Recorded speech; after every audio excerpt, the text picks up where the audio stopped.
everyone on the other side of the bar is totally equal. Yeah. They all have money. That guy could be a car mechanic. That guy could be the CEO of IBM, but they're all the same. Right. He may drink the best scotch. He may drink the worst, but they're all paying for it.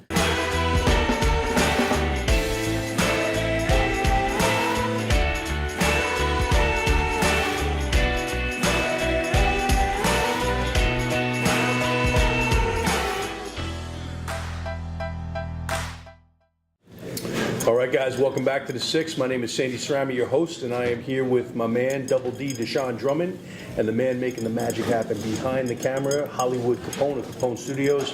And today I have with me my special guest and my buddy. Thank you, sir. Mr. Tim McCarthy, Vice President of ESPN Radio, has I would call it a big job. I know you're going to be humble and tell me that it's not such a big deal, but I know it's a big deal because you've got national responsibility. Tim has a great story. How we met, we owe to our wives. I think you said before, Well, we haven't spoken to them since. That's the sad part. But No question. But I tell you, normally I start with tell me a little bit about how you grew up. But what I really want to talk about is how we met each other the first time. Do you remember the first time that we had dinner together? It was. Our wives were working. Actually, my wife was working out with your wife, who was a personal trainer, and kept telling me day after day, "You got to meet this girl. She's great. Oh, and by the way, she wants to get together as a couple." Right. And my rule is kind of like, I have enough friends, so I don't need any more. I mean, you know the drill. We meet a lot of people. We're out a lot, and I say, That's the whole time. I have friends for 30 years I don't see. I don't need any new ones. Exactly. So kept putting it off, and finally we set the date. And we met on Route 17 at what was it? Not Fire and Oak. It was South City Grill. South City Grill, which at that time was like hopping place, like beyond. Yes. And it was a Wednesday or Thursday night. It was a Thursday night, and I'll refresh your memory. I went and picked Colleen up with Mary because I was horribly late. Yes, coming out of the city. As usual. Yes, coming out of the city. Tim will be there in no time. Don't worry about it. We'll meet him there. And I didn't know Colleen. It was the first time I had met Colleen. And we went there and we had a drink, and then we had another drink, and we were waiting for Tim. And I'm saying to myself, this will be a good first and last dinner with the McCarthys. I won't be seeing them again, I'm sure. Where is this loser? Right, exactly. Is he here yet? Yeah. And you came in, and I remember literally within the first 10 minutes, I said, I could hang out with this guy anytime, anywhere. And it's been a very fast and fun friendship for the last 10 plus years, for sure. It's been great, absolutely great. And we've made a little bit of mischief together. That's right. We've run around Manhattan a few times. We've run around a couple of Final Fours, and we've had nothing but good times together. I will tell you that I've been looking forward to sitting down with you over the course of the last couple of weeks. When you said yes to doing the podcast, which was a blessing to me, I was looking forward to it. Much the same I was with John Amaratis. By the way, at Bacardi Grill once again, our favorite haunt. The great John Amaratis. The great John Amaratis and his gorgeous daughter right across over here, the amazing Alexa. Who looks off the charts. Am I right? Man. Incredible. I saw her the other day. I was driving through Allendale, and she's coming out of the AB&G, and I'm like, humma, who is that? And then John comes walking out. I'm like, the gig is up. Who's that old man? Yeah, the gig is up. So I had to keep going. It was kind of creepy. No question. But listen, we get a chance to hang out here when the podcast isn't airing. Tell me a little bit about what it was like for Tim McCarthy and the McCarthys growing up in Rockland County. Because you don't come from a ton of money. You're a regular guy, just like the rest of us. You mean the 5 McCarthy kids? Yes. 2 parents and 2 grandparents living in the same house with 1 bathroom. I had a blessed childhood. I grew up in Pearl River. My friends growing up are still some of my best friends since 3 years old. The street I grew up in, out of 18 houses, I think 16 were cops or firemen. So it was O'Loughlin. Typical in Rockland County, right? O'Loughlin, Kavanaugh, Dobson. All the Italians, exactly. All the Italians. There was one at the end of the block. He was a landscaper, and he cut our lawns, but that's a whole other story. That's a joke, brother. But everybody needs an Italian in the neighborhood to take care of all the shrubbery. No, they had the nicest yard. But it was a great place to grow up because people actually cared about each other. You left the door open. You played baseball in the street. I said my dad was a cop. My mom was a homemaker. My dad had 24 years on the police department in Harlem. So would leave, do a 4 to 12 or 12 to 8 or day shift. So there was a lot of stuff with my mom. Was that my dad was in and out, but a really hard worker. Your mom was really the glue in the family, wasn't she? Oh yeah, yeah. I had my oldest brother Chris had epilepsy, so he would literally sometimes have a seizure a week, sometimes 3 seizures a day, sometimes 1 a month. But we get calls from the school, or he'd fall down, hit his head, or whatever. So we kind of had a rally. A little bit of a challenge. Yeah, it wasn't perfect, but we loved him, and I think at the end of the day, it made us stronger, made us better. I mean, my brother was the oldest, and my sister Colleen, I was the middle, the suffering middle child. Right. My sister Noreen and my sister Regina, and I think for myself, over time, and there's a good part and there's a sad part to this. I became the older brother. Right. Now, I didn't want to be the older brother. Right. But I had to be the older brother because Out of necessity. Out of necessity. As time went on, I had to do more things, and I was the guy mowing the lawn, I was the guy raking the leaves, I was the guy doing things, and I think my father relied on me to do the right thing. Right. So, as much as I had a lot of fun growing up, there was a line that I kind of didn't cross because I just didn't want to disappoint him. Right. And I still feel, to this day, I feel. No, listen, and I know he's passed on, but I know he's still in your thoughts and he's part of your life every single day. And I'm sure the days in your life where you say, what would my dad be thinking right now? I much feel the same way. But absolutely, I have a picture. I'll have a picture in my office of my dad in his police uniform. Yep, I've seen it. Arresting someone, and I keep it in my office because anytime I think that I kind of have it all figured out, right. I realize I have nothing figured out. Right. And I have 4 kids, and I'm thinking, my dad was a New York City cop, had 5 kids, one with epilepsy, and put all of us through college, and worked as a landscaper on the side, and pumped gas on the side, and did all these different things. I said, I have nothing figured out compared to him. Yeah, right? No question. And I complain about the littlest things, right? We all do, but I think that instilled in you a level of awareness and a work ethic that really it serves you today. One of the things that I love about your story is that you took a really non-traditional route into business. What kind of a kid were you in high school? What kind of a student? I was a pretty good student. Why is that surprising to me? I had plenty. You know what? I had plenty of times where I had fun and got into my own trouble, but there was always a level of it. I always knew when to stop. So I think I graduated Purva High School's 365 students. I think I graduated like 54 out of. Pretty good. Yeah, not top 10, but it's all relative. It was pretty good. Tim. Yeah, it's all relative. I wasn't in that half of the class myself, so. But listen, I had great friends. It was so different. We walked to school. We played basketball at night till 11 o'clock at night. We'd come home, hang out. You didn't go away for spring break. Yeah. There was no winter break. That was, here's a basketball and a baseball. Go have fun. Go amuse yourself. Yeah, exactly. Go figure it out. If I said I was bored, my father would hand me a broom. Go sweep the garage. You're not bored now. You just said go figure it out. And I'll tell you, that's one of the things that I think is not said often enough today with parents and kids, like go figure it out. I see so many parents trying to figure things out for their kids, and I think setting them up for an easy path in life, and that is not what serves them well. It's not how you grew up. It's certainly not how I grew up either. Talk to me a little bit about, getting out of high school, going to Iona, and then where Iona took you after graduating. Yeah, it's a funny story. I originally was going to University of Albany. I got some money to go there, and I went up there with my parents, and my father had no desire to send me to private school because the state schools are so much cheaper. Absolutely, sure. And I get it now. I didn't get it then, but so we went up there, and I just didn't like it. Yeah. It just wasn't for me. So the next day, so okay, we'll go check out Iona. My buddy Steve O'Loughlin was going there. Steve was a year older than me. We were best friends. The incredible Steve O'Loughlin. The incredible Steve O'Loughlin, who worked just retired from J.P. Morgan, did very well for himself. Yep. So we're driving into campus while they're changing class. So the students are walking in front of the car, going crazy, and to this day, my friends still joke about it. My father turns around and goes, "I'm not impressed at all." Didn't see one thing about the school, but just said, I don't like this place. This isn't doing it for me. But I said, I really want to go here, which was double the money of going to Albany. Wow. Oh so goodness. to my father's credit, he said, "Okay, it's up to you." And I ended up going to Iona, which was a great school. I loved it. Yeah, no doubt. And did pretty well in their basketball season this year. Went to the tourney. They did. Had a tough draw. Winning, and last year they had Duke. This year North Carolina. Winning at half. Yeah. And congratulations, you made the tournament, but you're going to play Duke next. Well, something, you just can't hit 10 3-pointers in the first half and keep that up. Right. It just doesn't work.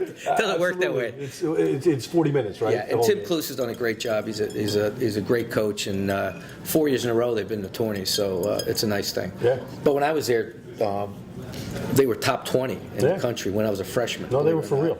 Those are Jeff Ruin days. That's my buddy Mike Zona. I give Mike Zona a shout out because his son plays. Mike Zona was a great player. At Bergen Catholic. Mike Zona basketball and baseball at Iona. Wow. And his son Matty is a superstar standout over at Bergen Catholic right now. Got offers coming in from major Division I programs. But Iona has a lot of pedigree when it comes to high-level sports. Division I basketball, baseball for sure. Oh yeah, and they listen. There's a lot of good athletes come out of Iona. The thing about Iona, which I loved, it's a great community. Mm-hmm. Very similar to Bergen Catholic. Right. Irish Christian brothers, right? Yeah. And people seem to care about each other, and they stay in touch. Listen, it's not USC, it's not Duke, it's not North Carolina. It's not supposed to be. Doesn't need to be. Yeah. No, exactly. And I think for a mid-level school, which gives you a great education and the opportunity to work in the metropolitan area, it's a home run. What a pipeline, too, by the way. I recently visited the school, as you know, with my son Patrick, who's a junior at Bergen, and I was amazed at the pipeline into Manhattan. And there's a lot of money going into the school out of Manhattan. Oh, a real lot. And in fact, one of my teachers in Iona, a great guy, Al Kelly, who was president of American Express, is now the CEO of Visa, and he was one of my teachers at Iona. Right. And Al is just one of the nicest guys in the world. And I remember I took a computer class with Al. It was at night, and it was me, Steve Alak, and a bunch of other guys. And I was not doing well in this class because it was at night. I kind of didn't care. I didn't. Lachlan acing the class, I'm assuming. Oh God, it was horrible. I didn't apply myself, but I bartended at a place called. It was the bar in between Iona games. Okay. It was the Gold Club, they called it. So Al Kelly and all the Trying teachers. to keep this G-rated, Tim. Well, they would. It wasn't that good. They would all go there, and I would keep funneling free drinks. Al, this is on me. Mr. Kelly, Right, this is on me. Mr. Kelly's on me. It's on me, and he's like, you don't have to do that. He kept saying, Tim, you don't have to do that. You're going to You pass. spell Al with an A, right? Is that correct? Well, Al once he with an said A? you're going to pass, well, that's $6, please. Thank you. So, Right. he's a great guy. It was a great experience. I try to help them out when I can. I've hired 6 students from Iona that work for me. Yeah, no, I know you have a really tight relationship with the school. We talked about it when we visited with Patrick. And I guess it was great preparation for you. You talk about the community aspect of Iona. It was a great preparation for you, leaving the school. Your first job after you left Iona, what was it? So I worked for a company called U.S. Gypsum, Okay. which makes sheetrock, Nice. which is a perfect segue to broadcasting. Oh, yeah. Glamorous as hell, huh? Glamorous. I worked up in Stony Point, New York, Yeah. and I basically sold sheetrock over the phone. And Stony Point, it sounds like the Flintstones live there. You know what I mean? Like, I think they do, actually. yeah, it's possible. But at that time, building was going crazy in Manhattan. Right. And there's a great story here because I was working there and I was doing well. And that company, which is a huge company, USG, tremendous, out of Chicago, they pick guys to go to different territories. So remember, it was myself, this guy Chris Owens, and Dennis O'Keefe. We were 3 inside sales guys. So they had this big dinner one night, and all the big senior management would come in, and they give you where your territory is going to be. And you have to move if you're going to move up in this company. So a week before that, I found out that my dad had lung cancer. So I didn't tell anyone. So we go to this dinner, and they pull me aside. They said, Tim, he's done a great job. You're going to go to Syracuse. And Chris Owens was going to Buffalo, and Dennis O'Keefe, I think they were sending him to Pittsburgh or something. It was like 3 beautiful spots. It's not Miami, Boca Raton, and so it's Pittsburgh, Syracuse, New York, LA, and Chicago. Yeah, exactly. no, it was rough. So I had to tell them that I can't go. I just can't go out and know what's going on here. Were you disappointed at that point? Did you think you were giving something up, from a career perspective? Oh, totally, because you say no, you're landlocked. Right. And I'm lucky. One of the guys said no. Dennis O'Keefe was a great guy. They fired him 2 days later. The guy Chris said yes. I said no. They didn't fire me, and probably because of my circumstances, not for anything else. And they moved me inside sales again. I went back to my job. Right. But then I got transferred to a company called Masonite, which is the same company. I know. Yeah.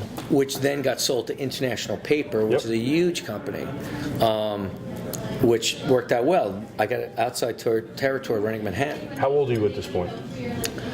25, probably. Did you understand the scope of the business that they were involved in, or were you just excited to have a job and having fun?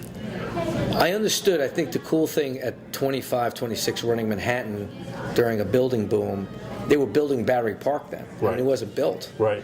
And that was just huge. I mean, everyone else was like North Carolina and Louisville, and they were like 50 years old. So I was 25 and I got Manhattan.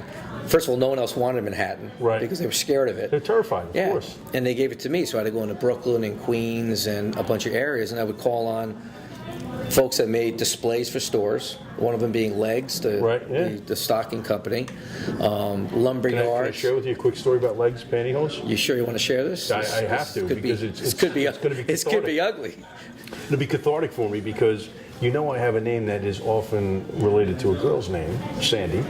And from the age of 13 to 19, I got an invitation every year to the Miss Teen USA pageant and a free pair of Legs pantyhose, which my sister was very happy to get. That's a fact. That's great. a fact. Yeah. You should have held on to them all. I gave them to my sister. I unfortunately, what happened is every time I passed gas, I would pop my shoes off when I was wearing the pantyhose, so I stopped wearing the pantyhose. Well, I would assume they'd still fit too. Yes. Yes. They call them Spanx now, Tim. Well, they would be in vogue right now. So yes, no doubt. So sorry to interrupt, but yes. So Legs, go ahead. So it was a cool thing because it was really my entree into sales where I got to know, I'll say to be a chameleon, but that's a wrong term, but to treat everyone differently based on who they were. Mm-hmm. So I could be calling on a guy at a big ad agency who's got $1,000 suit and he's placing an order, or call on a guy who's running a forklift that owns a lumberyard in Brooklyn. Mm-hmm. So you have to adapt to that. And I'd wear, a three-piece suit at the time, and red tie, white shirt, that type of thing. But you had to know how to work with people who were different than you. Mm-hmm. So that's an amazing skill, and I tell you, that's one of the things I think that is not highlighted enough in today's climate is you have to be able to have conversations with different types of people. I think I would call it relatability. Yep. And you do have that. I mean, that's one of the things that I admire about you is that you have the ability to relate to people at 30,000 feet and at ground level. And you treat everybody the same way. And that's a really unique characteristic and a personality trait. Again, one of the things that I love about you and why I think we connect, because I feel the same way. Well, you know what? I learned some of that from bartending. Mm-hmm. I bartended at a place in Rockland County for 10 years called the Camel, which was the place. Right. When you're thirsty. Yeah, you go to the Camel, right? And it was kind of like Cheers. Mm-hmm. Before Cheers, or Cheers was on during the time actually, if you were out on a Friday night and you're coming from someplace else and you just wanted one more beer, you go to the Camel and you see 20 guys you know, right? So I realized that on the other side of the bar. The place you go when you didn't want to be seen. There's other places for that. We call them cheaters joints. But there's other places to go for that. But the great thing about the Camel, I realized that everyone on the other side of the bar is totally equal. Yeah. They all have money. That guy could be a car mechanic. That guy could be the CEO of IBM, but they're all the same. Right. He may drink the best scotch. He may drink the worst, but they're all paying for it. But they're drinking scotch. And how you deal with them and relate to them. I just learned so much from that. You got to treat them all the same, and their problems are different. How they act is different. Their day-to-day in business is different. Right. But the guy with the dirty hands coming and having a beer is no different than the guy in the three-piece suit having a beer. Yeah, no question. Right. So I learned a lot from that, and I think it helped me because I was bartending and doing the sales job at the same time. So same thing. Yeah. It really is. Dealing with people. Yeah. That's what it's all about. So it was a great learning experience. Yeah. I know for a period of time you drove a limousine. Is that correct? I did. For a long period of time when I was in college, and when I got out of school, when my dad retired from the police department, he worked for Orange and Rockland Utilities, which is now Con Edison, Rockland Electric, whatever. Big company, and he was assistant to the president. So what does that mean? They really wanted a guy with a gun that could pick up guys at the airport. If my electric bill was too high and I came at you, your dad was there. He was there with the gun. 38, it's all over. So over time, he got more responsible. He set up the board meetings. He did all that. So he would ask me, he says, you want to pick up this guy from the airport? You want to pick up this guy from the airport? And at the time, I didn't know who these guys were. Right. You know, one guy I used to pick up all the time was a guy named Ralph Baruch, who created Viacom. I'd pick him up at his townhouse in Manhattan.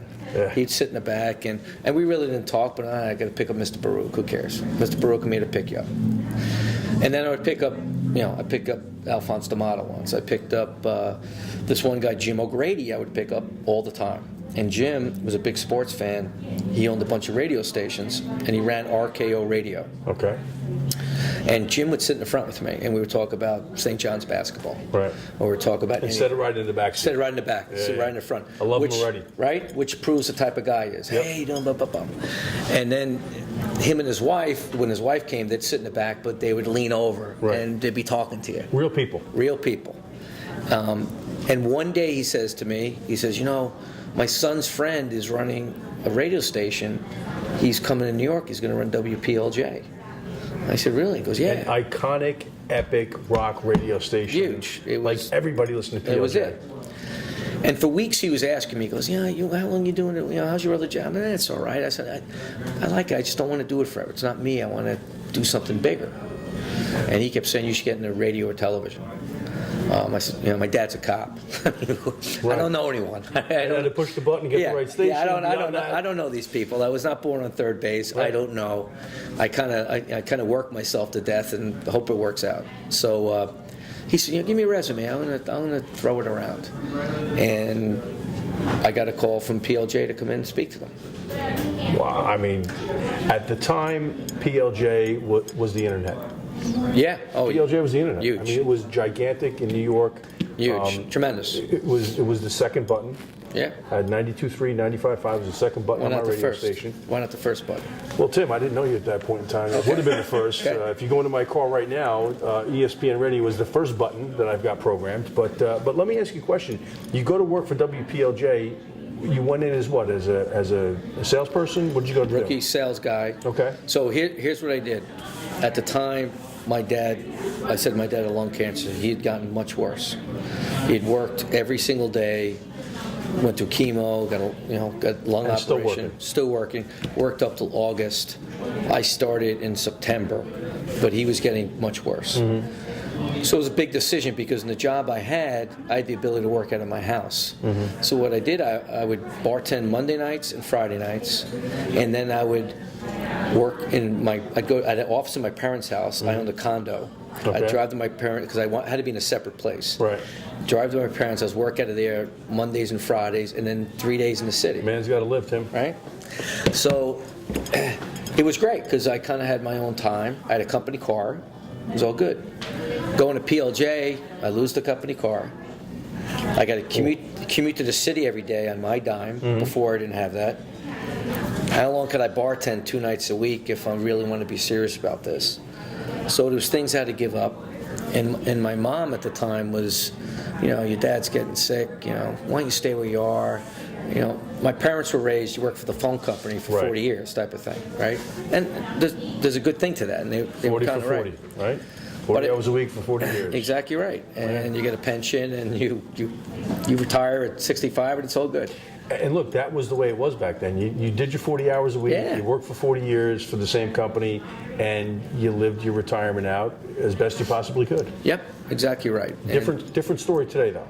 Totally different. It's not, first of all, 40 hours doesn't exist. Right. It's more than 40, and the 40 are someplace else. Right. Then they were in the office. Yep. They're not even in the office anymore. They're all over. And now it's 90 hours everywhere, mm-hmm. through your phone, your computer, whatever you're doing. Absolutely. particularly in my business, you're never off. Right. So mom says, stay where you are. She said, stay where you are. And I went to speak to my father, and I'll never forget this. My father grabbed me. He goes, you go for it. You'll do well wherever you go. Sound advice. So I made the decision. I went. And sadly, my dad passed like 6 weeks later. Mm-hmm. But when I went to PLJ, I was a rookie salesperson. Was basically, here's a phone book, buddy. Go out and hit the streets. The old-fashioned way. Yeah. Oh yeah. The old-fashioned way. But I will tell you, like I have chills right now just thinking about that, because Dad says go for it, you go for it, and I know today. He looks down and says, I'm proud of you for having the courage to go for it, and I'm even prouder of what you've become as a result of it. That I know. Well, I hope so. Listen, I grew up, and you grew up the same way, with certain morals that you stick to, mm-hmm. with a work ethic you stick to, and if you do those things, good things will happen. Yeah. And I believe both my parents did that, and I owe them for it, and I did what I was taught. Mm-hmm. There was nothing so great that I. Well, they modeled the behavior for you. They did. Do the right thing. Absolutely, and no question. It was a difference maker. So it really helped me. We're going to break. When we come back, I want you to talk a little bit about your radio career as you progressed and ESPN came into the picture. But once again, we're talking with Tim McCarthy, Vice President of ESPN Radio on the 6th. A mensch, a man who I call a buddy, a friend, and I would call him a brother. So we'll be back in just a couple minutes.